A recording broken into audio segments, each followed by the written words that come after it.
అందరికీ నమస్కారం. ప్రేక్షకులందరికీ విజయదశమి శుభాకాంక్షలు. ఈ విజయదశమి పండగ నాకు చాలా ఆనందంగా ఉంది, ఒక పండగలాగా ఉంది.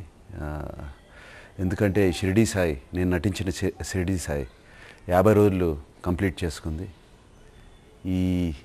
ఈ రోజుల్లో 3 వారాలు 4 వారాలు ఆడే రోజుల్లో ఒక భక్తి సినిమా ఇంతగా మీరు ఆదరించి దాన్ని 50 రోజులు పూర్తి చేశారంటే చాలా ఆనందంగా ఉంది.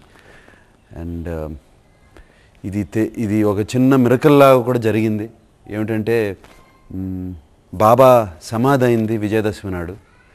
మేము అనుకోకుండా, మేము ఎక్కడా లెక్కలేయలేదు, ఏమీ చేయలేదు, అనుకోకుండా సెప్టెంబర్ 6 రిలీజ్ చేసాం. అండ్ విజయదశమి నాడికి 50వ రోజు ఎంటర్ అవుతుంది. అండ్ ఇది విన్నగానే నేను అసలు చాలా ఆశ్చర్యపోయాను. ఇట్స్ తెలియని కోఇన్సిడెన్స్. అది మరి మిరకల్ అనాలో బాబా మహిమ అనాలో నాకు అర్థం కాలేదు. బట్ స్టిల్ చాలా ఆనందంగా ఉంది. అండ్ ఈ సినిమా నాకు ఒక గొప్ప అనుభవం.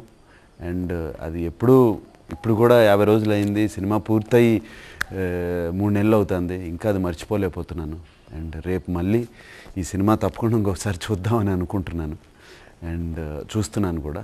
ఎస్పెషలీ ఆ సినిమాలో ఆ క్లైమాక్స్ సన్నివేశాలు కానీ అవి కానీ ఎప్పుడు నా కళ్ళలో ఉంటానే ఉంటాయి. ఎందుకంటే చాలా చాలా ఎమోషనల్గా ఫీల్ అయ్యి మేమందరం, రాఘవేంద్రరావు కానీ, కిరవాణి గారు కానీ, అందరూ అక్కడ ఉన్న వాళ్ళందరూ చాలా ఎమోషనల్గా ఫీల్ అయ్యి చేసిన సన్నివేశాలు అవన్నీ మా కళ్ళల్లో ఎప్పుడూ అవి మెదులుతూనే ఉంటాయి.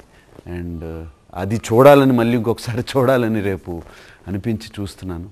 అండ్ ఈ సినిమా తీసిన మహేష్ రెడ్డి గారికి, అలాగే దర్శకత్వం వహించిన రాఘవేంద్రరావు గారికి, కిరవాణి గారికి, మిగతా సాంకేతిక నిపుణులందరికీ నా ధన్యవాదాలు. ఇటువంటి సినిమా నాకు ఇచ్చారు.